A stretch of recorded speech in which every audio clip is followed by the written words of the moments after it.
Hello, I am Elder Small, and I'd like to thank you for joining me here on my channel, wherein today we will review Chapter 5 of my book, You Deserve More.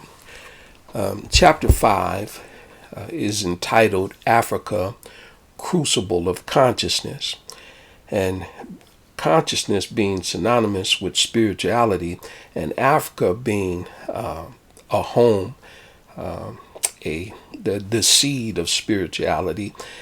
We will spend at least 2, maybe 3 sessions reviewing this chapter. And so this is one of 2, maybe 3 sessions. As we begin, let me say that my book, You Deserve More, it is about consciousness. And the themes throughout the book, throughout the chapters, are oneness, unity, interconnectedness, and immortality. The foundation of the discussion is built upon records that predate European colonization, wherein I question the age-old reality program centralized around the creation and manipulation of gods, religion, and all information about our planet, humanity, and life on Earth. Take, for example, the papal bull, Dumas de Veras, issued by Pope Nicholas V in 1452. It authorized and ushered in the Atlantic slave trade.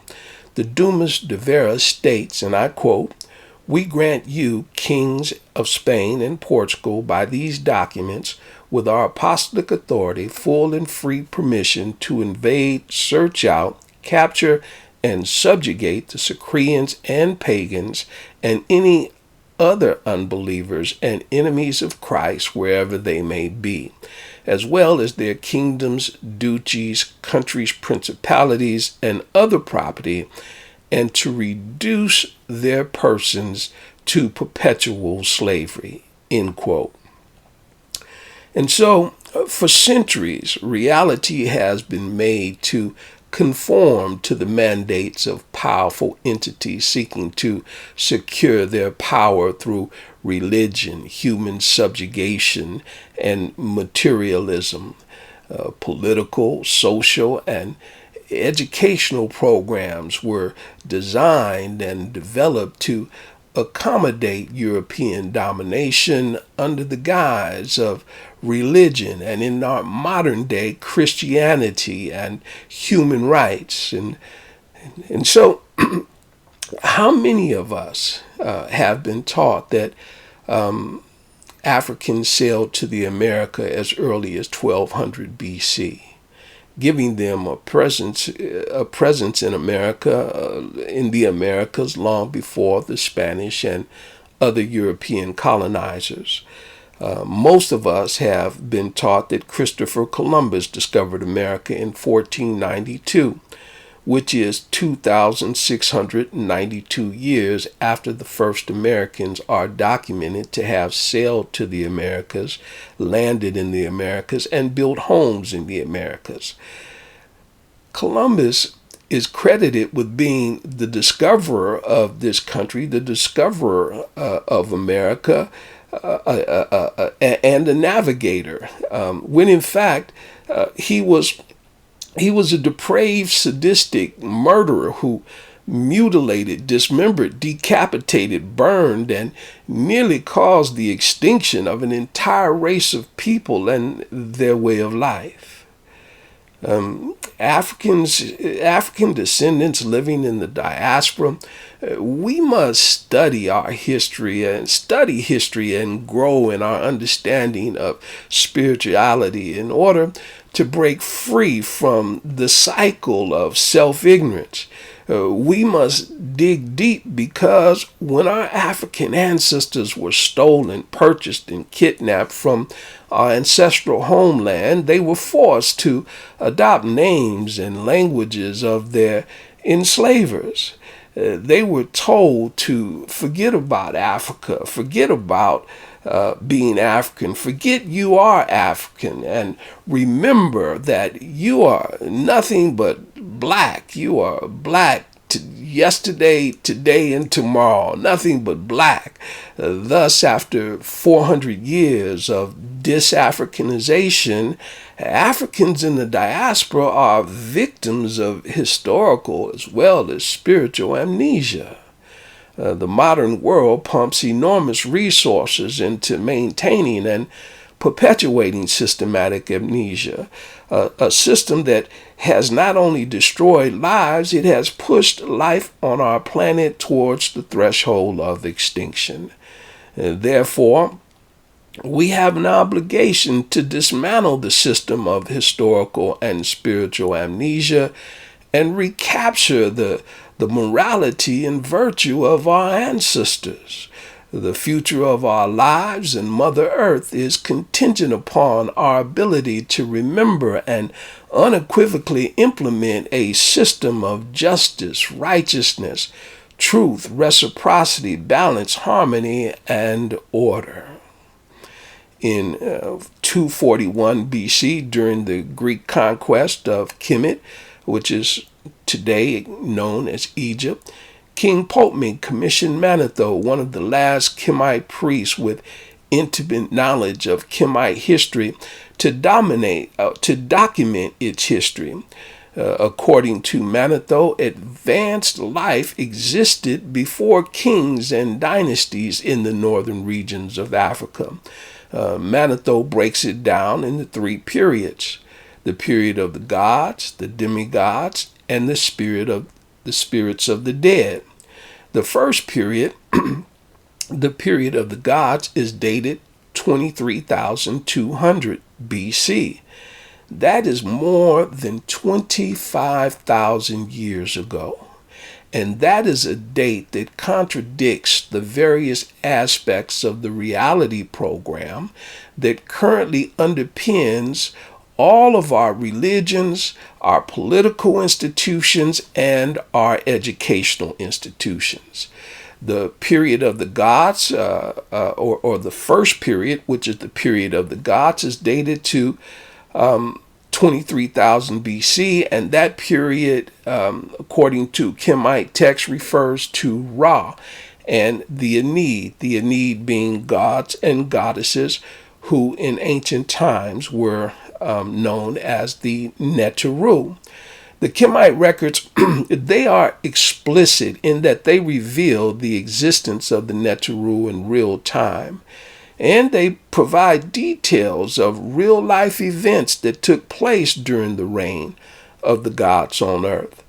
The Book of Coming Forth by Day, which is also known as the Book of the Dead, plate 29, it says, I quote, "Hail Tahuti, what is that which hath happened to the children of Nut? They have done battle, they have supported strife, they have done evil. They have created the fiends, they have made slaughter, they have created troubles, but surely they have worked the mighty against the weak in all their deeds." End quote.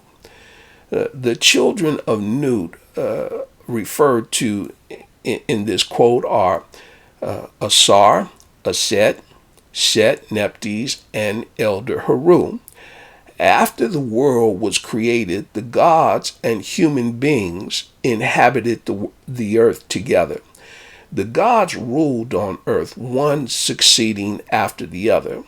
This period was referred to, or is referred to, as the Golden Age. The period of the gods was followed by a second period which began in 13,420 BC.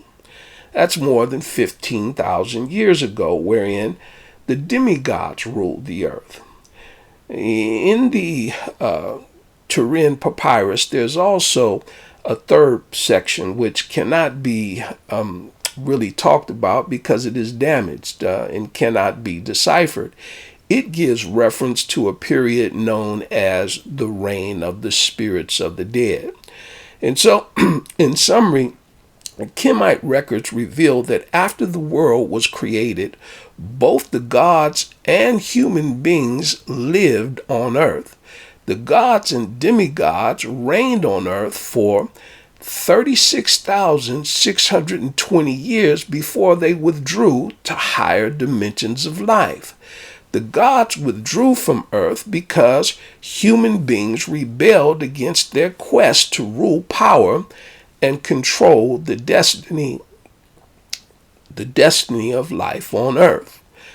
When the gods withdrew from Kemet, it led to the beginning of the Dynastic Period, wherein the office of the pharaoh, many of us have heard of pharaohs, it paved the way for the family lines of human pharaohs. The pharaohs ruled the earth, or ruled Kemet, in close association and dedication to the Neteru. People in general know little about the Golden Age because it is ripe with knowledge and information that refutes the current reality program, which has plunged humanity into an age of slavery, pathology, and ignorance. In addition, the Golden Age is the primary source of vital information about the origins of life on Earth and the existence of life beyond the borders of our planet. One of the Neteru in Kemet was Tahuti, whose name was translated as Thoth by the Greeks. Tahuti is recorded as the builder of the original Great Pyramid of Giza, the one who invented the hieroglyphic writing system. The ancient records list him as the priest king of Atlantis. He managed to survive the catastrophic event that caused the oceans to rise and destroy civilizations that we know nothing to little about, which include Atlantis. Having survived the great event, Tahuti went on to establish a colony in Kemet, where it is reported that he ruled the colony for 16,000 years, from approximately 50,000 BC to 34,000 BC.